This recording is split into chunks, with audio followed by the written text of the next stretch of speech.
Vê varê şanda danûstandinekara hikûmeta Herêma Kurdistanê diçine Bexdayê. Endamekê şandê bû Kurdistan 24 got.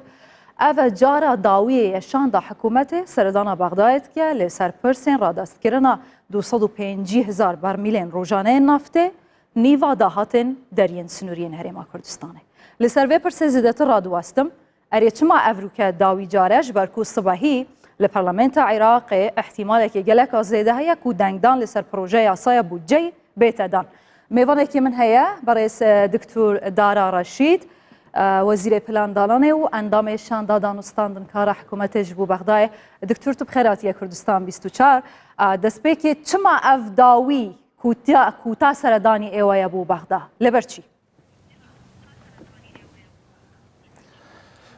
زۆر سپاس ئیمان خان ڕۆژتان باش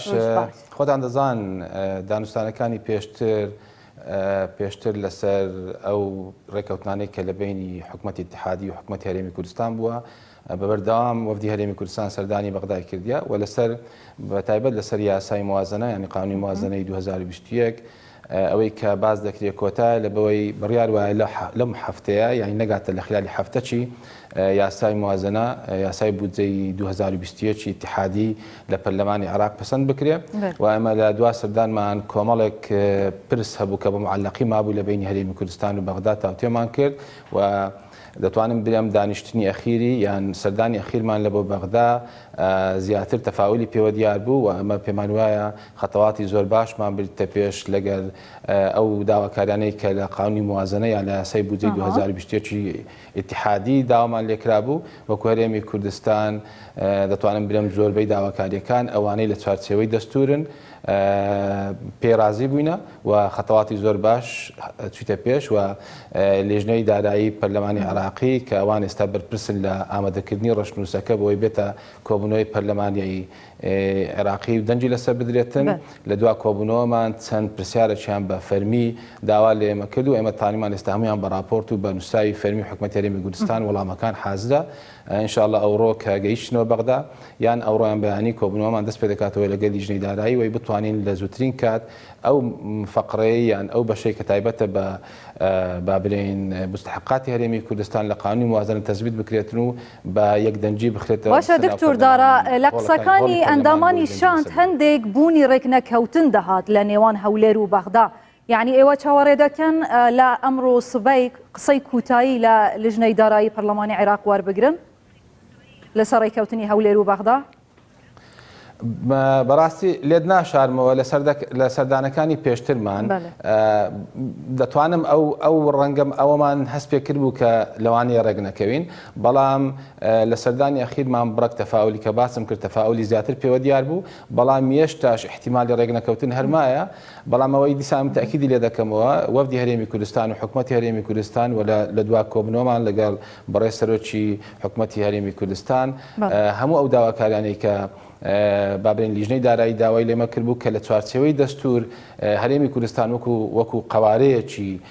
بابرین داپێنراو لە دەستور کە هەموو عێراقیەکان بەگشتی و کوردستانیان بە تایبەتی دەنجیان پێدایە هیچ شتێک مەز نەکا بەو دەستوریەی هەرێمی کوردستان ئێمە رازیم بە هەموو لەسەر هەموو بڕگەکانی کە حیمایەی هەرێمی کوردستان بکە وەکو قوارەیە کە لە دەستوری عێراق دەنجی لەسەردرایە و تەثبیت کرایە ئەوەی کە متعلقە بە مەوزوعی نەفت و داهاتی نەفتی و داهاتی غێرە نەفتی تقریبا گەیشتینە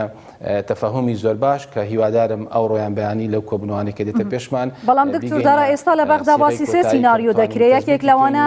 ئەوەی حکوومەتی هەرێمی کوردستان داوا دەکات ڕادەستکردنی 250,000 بەرمیل و نیوەی داهاتێکێکی دیکەش هەیە ڕادەستکردنی ئەو پارەی لە فروشتنی ئەو 250,000 بەرمیلە دێت یعنی هاوکتەریب لەگەڵ ئەوەی کۆمپانیای سۆمۆ دەفروشێ. جگە لەما قسەیەکی تریش هەیە لە ناوکوت لە شیعەکان کە ڕادەستکردنی 460,000 بەرمیلی ناوتی هەرێمی کوردستان بە هەموو داهاتەکانەوە ئەوەش هەیە یعنی هەرێمی کوردستان لەسەر ئەم سێ سیناریۆوانە تەکەزی جەخت لە کامیان دەکاتەوە ئەگەر ئەوە نەبێ ئێوە ئامادەنین ڕێکەوتن بکەن دەگەڕێنەوە بەدەست بەتاڵی ئەوەی یەکەم نەخێ ئینشاڵڵا بەدەست بەتاڵ ناگەڕێنەوە بە ئەم با سیناریۆکان لێ بکەم ئەو سیناریۆ یەکەم کە جەنابەت باست کرد 250,000 بەرمیلی ڕۆژانە و لەگە 150 ئەوە با بنێن پێشنیاری حکوومەتی هەرێمی کوردستان نیە ئەوە پێشنیاری یان ئیتفاقی حکوومەتی ئیتحادی و حکوومەتی هەرێمی کوردستانە کە لە قانونی موازنە تەزبیت کرایە حەز دەکەم بۆ خەڵک بیزانی ئەوە داواکاری حکوومەتی ئیتحادیشە و لە ئەنجومەنی وەزیران ئەوە بەرزکرایەوە کە 250,000 بەرمیل ڕۆژانە زائدا 150 داهاتی ناوخۆ ینی بەس هەر وەکو ڕاستکردنەوەک ئەوە ئیتفاقی هەردوو حکوومەتە و داواکاری هەردوو حکوومەتە حکوومەتی ئیتحادی و حکوومەتی هەرێمی کوردستان و حکوومەتی ئیتحادی لە کۆبنەوەکانیان لەگەڵ لیژنەی دارایی تەکیدیان لەسەر ئەو بڕگە کردەوە کە ئەوان نردیتیان لە ئەنجومەنی وەزیران لە پەرلەمانی عراقی کە تەکید لە 250,000ەکە دەکات زائدا 150 بەڵام لە پەرلەمان لە لیژنەی دارایی مەوزوع چکە دەگوزارێت کە پێیان وایە لەوانەیە بەدائیل هەبیتن طبعا بەدائیلانە هەموو مناقەشەی لەسەر دەکرێتن وشی دیسان تەکیدم کردەوە ئەوەی مەوزوعی متعلقە بەوەی تەسلیمکردنی 250,000 بابرین بە ئەسعاری سۆمۆ حکوومەتی هەرێمی کوردستان لەوەش ڕەزامەند بووە یعنی حکوومەتی هەرێمی کوردستان بەڕاشکانەوە پێمان گوتن لە دانوستانەکانمان لە ئاخر کۆبوونەوە لەگەڵ لیژنەی دارایی و لەگەڵ جێگری سەرۆکی پەرلەمانی عراقی و هەروەها ئەو کۆبوونەوەمان کرد کە لەگەڵ سەرۆکی کۆماری عراقیش کە هەندێک بابرین کوتلە کوردیەکان ئامادە بوون کە هەرێمی کوردستان ئامادەیە و بڕیاریشیدا 250,000 بەرمیل یان بە تەسلیمکردنی نەفتەکە لە جیهان یان بە تەسلیمکردنی داهاتەکانی بە سعری سۆمۆش ئەوەشمان ڕەزامەندیدایە یعنی ئەوانە هەموو دلیلی وان کە هەرێمی کوردستان زۆر جددیە لەوەی کە ڕێکەوتن بکا لەگە بەغدا بەڵام هەر داواکاریە چکە زیاتر بی لەو سەقفەی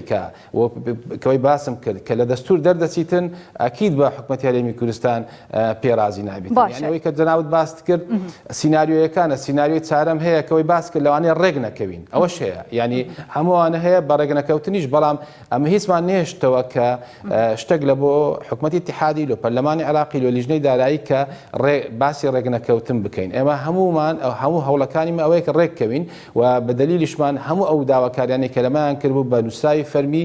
لە کۆتا سەردانمان ئێستا هەموو بە نووسراوی فەرمی وەڵامیان دەدرێتەوە و ڕازین لەسەر هەموو ئەو بڕگانەی کە ئەوان داوایان کردیان باشە ڕێکنەکەوتن کەوابێ یەکێک لە سیناریوەکانە ئێستا قسە لەسەر ئەوە دەکرێت کە ئەو بودجەی بۆ هەرێمی کوردستان 12.67 دیاری کراوە ئەمیش کەم بکرێتەوە ئێوە لەو حاڵەتە چی دەکەن؟ نەخێر ئەوەی 12.67ەکە ئەمە پێشتر وەکو وەزارەتی پلاندانانی حکوومەتی هەرێم لەگە وەزارەتی پلاندانانی عراقی تاکیدمان لەسەر ئەو ڕێژە دەکردەوە کە وەزارەتی پلاندانان بە تەنسیقی هەردوو دەستەی ئامار و بابرین هەیە حسای عراقی کە ڕێژەی هەرێمی کوردستان بە 13.9 بوو لۆیە ئەوەی کە تەزبیت دەکرێت بەو ڕێژەیە دەڕوا بە 13.9 لەوانەیە 12.67 و هیچ کەمکردنەوەک اعتیباری نابێتن نە قانونی نە منطقی دەبێتن کە لەوەی زیاتر ئەمە پێشتر 17 بووینە بەڵام بە بڕیاری سیاسی کەم کراوە کراس 12.67 ئێستا ئەوەی کە ئەمە هەستی پێ دەکەین کە ڕێژەکە لە 12.67 بەرز بکرێتەوە نەمزانیە محاولات هەبی لە بەدابەزین یعنی محاولات هەیە کەم بکرێتەوە دابەزینی ڕێژەی 12.67 ئەوە عرقەلەکی گەورە لە بەردەم دانوستانەکان دروست دەکاتن بەڵام پێم وانە جەوە عامەکە کە ئەوەی دیتمان لە لیژنەی دارایی بخۆتانزان لیژنەی دارایی هەموو کوتلەکانی تێدایە ئەو کوتلە توندرەوەکانی تێدایە و ئەوانەی دانوێ ڕێککەوین هیچ هەستمان بۆی نەکردێک کە قسە لەسەر ڕێژەکە کرابی ئەگەر قسە نوێ بیتن بەڵام مەوزوعی ڕێژەکەمکردنەوەی 12.67 قابلی قبول نیە ئێمە بە 13.9 پێمان وا بووە هەر کوردستان غەدی لێکرایە و لە بۆ معلوماتی جەنابەت و لە بۆ ڕاستکردنەوەش کە باسی 12.67 دەکەین هیچ کاتێک هەرێمی کوردستان 12.67ەکەشی وەرنەگرتیە یعنی لە باشترین حالەت ئەگەر تەمەشا هەرێمی کوردستان بکەین لە باشترین حالەت لەبانەی لە 6 نەگەیشتە 7ش لەبەوەی ئەمە دائما ئیتفاقی خۆمان لەگەر حکوومەتی ئیتحادی گچکە دەکەینەوە بەس تەنها لە مەوزوعی موچەی موچەخۆران زۆر شتێکە هەیە کە حکوومەتی ئیتحادی ملزەمە بە گوێرەی دەستور کە بیداتە هەرێمی کوردستان نەیدایە لۆیە ئەمە ئەو ڕێژەی کە باز دەکەین حکوومەتی ئیتحادی ئەو موچەی کە ناردیتی ژمارەی 681,000 موچەی موچەخۆرانی هەرێمی کوردستانە لە کاتێکدا موچەخۆرانی هەرێمی کوردستان ڕقمی فعلیان 1,200,000 کەسە طبعاً کە باز دەکەم بە فەرمانبەرانە بە شەهیدانە بە پێشمەرگەیە بە جیهازی ئەمنیە بە تۆڕی کۆمەڵایەتیە هەموو ئەوانە 1,200,000 ئەوەی ئەتا ئێستا لە عێراق لە ساڵی 2013 کە تەزبیت کرایە 681,000 موچەخۆر لە هەرێمی کوردستان و ئەگە مقارنە بکەی لە عێراق دەتانم برێم 150 ژمارەی موچەخۆران زیادی زیادی کردیە بەڵام لەو لیستانێک کە لەلایەن حکوومەتی اتحادی دەبوو هەرێمی کوردستان تەثبیت کرایە وەکو خۆی 681,000 کە ئەوەش یەک لەو غەدرانەیە کە لە هەرێمی کوردستان کرایە تا ئێستا لە ماوەی 8 ساڵ یەک فەرمانبەر لە هەرێمی کوردستان زیاد نەکرایە باسی ئەو لیستانە دەکەم یعنی حکوومەتی هەرێمی کوردستان دامەزانی خۆی هەبووە زیادی کردیە ئەو لیستەی کە هەیە ئێستا لە بەغدا 681,000 لۆیە هەر حەزم کرد تاکید کەمەوە کە هەرێمی کوردستان لە وەختەی کە 12.67 بووە ئەو ڕێژەی وەرنەگرتیە زۆر کەمتر لەو ڕێژەی وەرگرتیە. باشە دکتۆر پێشەوەی جاری دیکات و بچیە بەغدا زۆر احتیمادت لەسەر ئەوەی کرد کە هەرێمی کوردستان اعتیماد بکە سەر داهاتی ناوخۆ یعنی ڕێکخستن و چاکسازی کەمکردنی خەرجی زیادکردنی داهات. ئێستا دەتوانی بڵێ کە لە ماوەی 30 ڕۆژ لە کاتی ڕێککەوتن یا ڕێک نەکەوتن لەگەڵ بەغدا موچە خوڕانی هەرێمی کوردستان هەر 30 ڕۆژ جارێک دابەش دەکرێت بەپێ ئەو داهاتانەی کە لە بەردەستن هەموو جارەیەوە دەڵێن؟ ئەم باسی هەردوو سیناریۆ لۆ دەکەم ئەگەر لەگەر حکوومەتی اتحادی کە گەیشتینە پێکهاتن لەوەش ئەکید بە ئەو داهاتی کە لە بۆ هەرێمی کوردستان دێتن هەر ئەو قسەیە دەتانم ینی زۆر بە ئاشکرابی کەم کە بەشی 100% تەمویلی موچەی موچەخۆرانی هەرێمی کوردستان و بابرین ئیستثماری و تەشغیلی ناکاتن. ئەو چونکە ینی ئەو ڕێژەیە کە لە بۆ هەرێمی کوردستاندا دەنێ زۆر کەمترە لە بۆی عێراق لەسەر ئەساسی ئینفاقی فعلی یعنی لەسەر خەرجی فعلی پارە لە بۆ هەرێمی کوردستان دەنێری ئەگەر بەخۆی خەرجەکانی خۆی 100% نەبوو ئەکید بەکە ئیتفاقیش بکەین ئەگە 12.67 بی 100% ئەو 12.67مان لۆ نانێری لۆیە زۆر زەحمەتە ئەمە بتانین ئەو پارەی کە زۆر لە ئەندام پەرلەمانان هەتا کوردەکان یان عێراقی باز دەکەن کە هەرێمی کوردستان و حکوومەتی اتحادی ئیتفاق بکەن ئەو پارەی کە لە بەغدا دێ 13.9 تریلیۆن دینارە طبعا من دڵنیاتان دەکەمەوە ئەو ڕقەمە بەدەست هەرێمی کوردستان ناگات لە بەوەی 2.9 تریلیۆن دیناریان یعنی نزیکەی 3 تریلیۆن لە بۆ ئیستثماری دانایە لەسەر ئەساسی ئینفاقی فعلی مستحیلە ئەمە بتانین ئەو ڕقەمە وەگرین لێ ئەو ڕقەمە دادەبەزیتر لە کۆی گشتی هەرێمی کوردستان ناگاتە ئەو ڕقەمەی کە بتوانی 100% تەمویلی هەموو بابرێن موچەی موچەخۆران و تەشغیلی و ئیستثماری بکات. لە حالەتێک ئەگەر لەگەر حکوومەتی اتحادی ڕێکەتین لەگەڵ حکوومەتی اتحادی ڕێک نەکەتین ئەوەی کە هەر لەسەو ئەساسی یعنی ئەمە هەر خۆمانوارێک خستەوە لەسەو ئەساسەی کە بابرین داهاتی ناوخۆ کە داهاتی ناوخۆی داهاتی هەرێمی کوردستان کە داهاتی نەفتیە و داهاتی نانەفتی ینی غیرە نەفتیە بتانین بگەینە ڕقەمە کە 30 ڕۆژ جارێک ئەوە بڕیاری خۆمانەوە کە حکوومەتی هەرێمی کوردستان یعنی ئەوە بووە بە بڕیار ڕێک بکەین یا ڕێک نەکەوین 30 ڕۆژ جارێک بەڵێ دەبی 30 ڕۆژ جارێک موچەی موچەخۆرانی هەرێمی کوردستان بدرێ ئەگەر هیچ حالەتێکی ئیستثنائینێتە پێشمان ئەوەی کە پێش ڕوویدا لە مەوزوعی کۆڕۆنا و دابەزاندنی ینی خۆتان زانن کە کۆڕۆنا هات نرخی نەفت زۆر دابەزی و مەرزە سنووریەکان کەوانە دوو سەرچاوی داهاتی ئەساسین خەلەلی تێکەت کە وای کرد سەرچاوەکانی داهاتی هەرێمی کوردستان زۆر دابەزیتن وەخت نەمانتانی لە ساڵی 2020 هەموو التزامات ویان هەموو موچەی موچەخۆرانی هەرێمی کوردستان و زائیدەن بڕینی بەشە بوو هەرێمی کوردستان لە بەغدا نەمانتانی موچەی موچەخۆران بدەین لۆ ئەمە پلانمان وایە و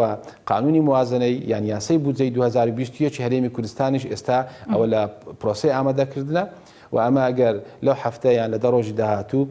گەیشتنە ئیتفاق لەگەر حکوومەتی اتحادی ئەو بەشە بودجەیە کە تەسەوڕ ناکەم ڕقەمەکی زۆریش بێ دەبیتە یەک لە سەرچاوەکانی داهات لە بۆ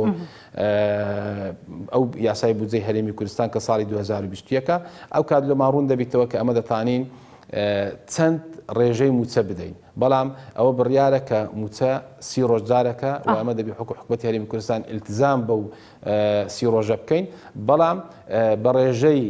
چەند کەمتر ئەوە دەبینێتەوە سەرداهاتەکان ئەمە هەموو یعنی هەوڵەکانمان لەوەیە ئەو ڕێژێک کە پێشتر تهدیدمان کرد بوو کە 121 لێ بڕین بۆ 170 هیچ کاتێک حکوومەتی هەرێمی کوردستان ڕوو لەوە نەکات لەو ڕێژەیە کەمتر بیتن و لە چاوپێکەوتنێکی پێشتریش ئەو قسەم کرد ئەگەر بتانین